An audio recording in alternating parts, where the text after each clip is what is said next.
No.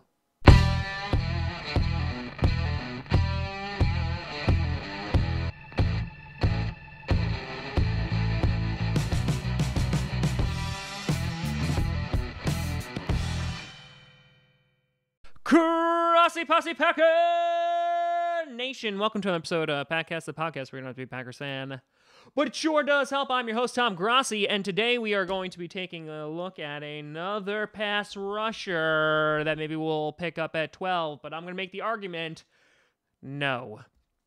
And that man is Rashan Gary. Before we get to that, I'd like to do a big thank you and shout out to all of those patrons over at patreon.com. Listen, we are one away from having to make it a second page. So thank you very much for all those, for the support. I really, really appreciate it.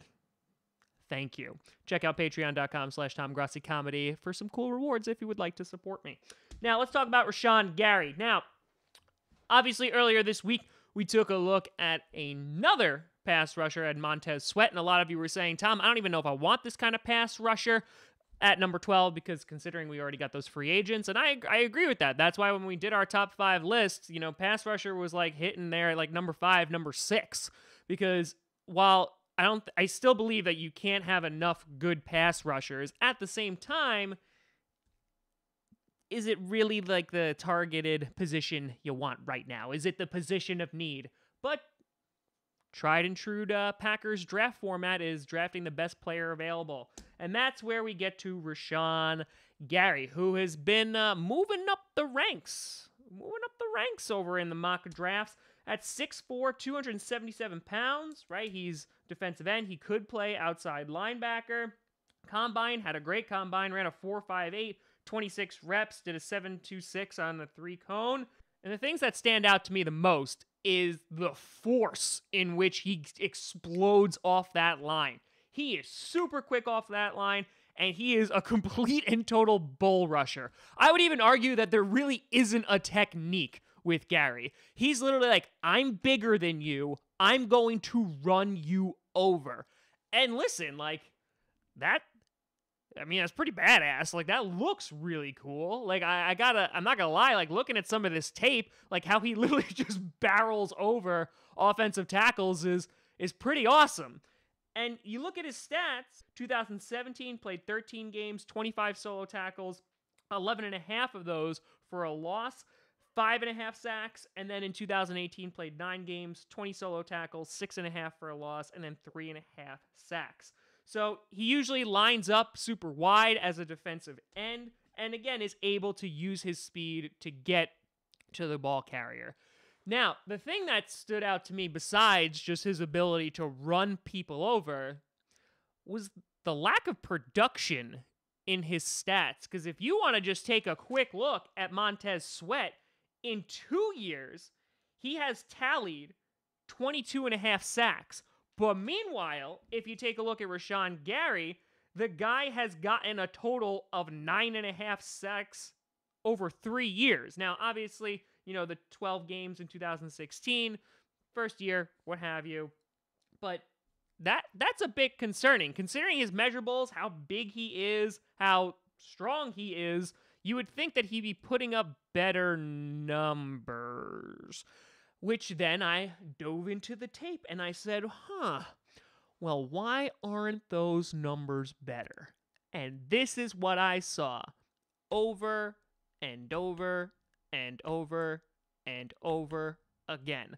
While Rashan Gary does get to the quarterback, right, and he does put pressure on the quarterback and he does get to the ball carrier, a lot of the times that man gets pushed all the way out to the outside and never winds up getting back to the ball carrier because he's not focused on going in. He's trying to use his speed and run around the offensive tackle. And listen, when you're big and fast, that might work out. But I also saw time and time again that he was actually pushed off of his target, pushed off of his path, and was unable to get to the quarterback.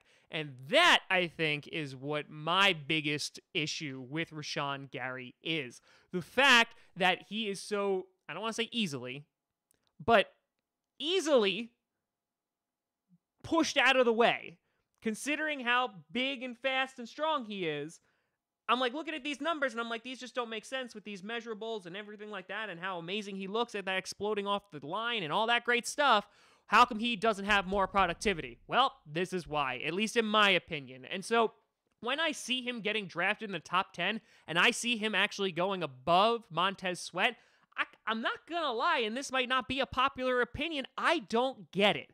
I understand that, listen, like when he gets off that line, it's impressive as hell that he has a lot of pressures on the quarterback. He's at least, if he's not getting to the quarterback, he's disrupting. But I saw a whole lot more of Rashan Gary getting pushed off his target than Montez Sweat getting pushed off. And I saw a couple of that on a few plays and looking through various different tapes.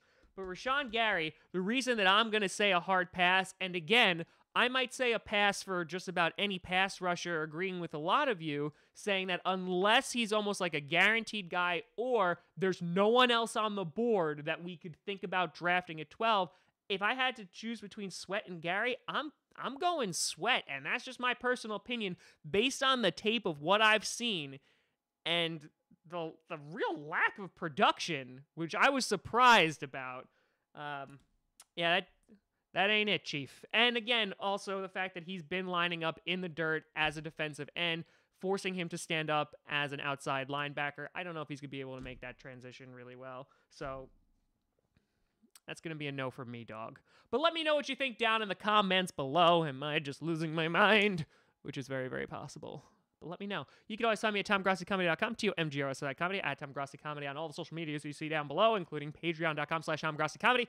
Check out podcasts on SoundCloud, iTunes, Google Play Music, and of course here on the Tube. But thank you so much for watching. I'm Tom Grossi. Have a fantastic weekend, you beautiful animals. And as always, go Pack Go.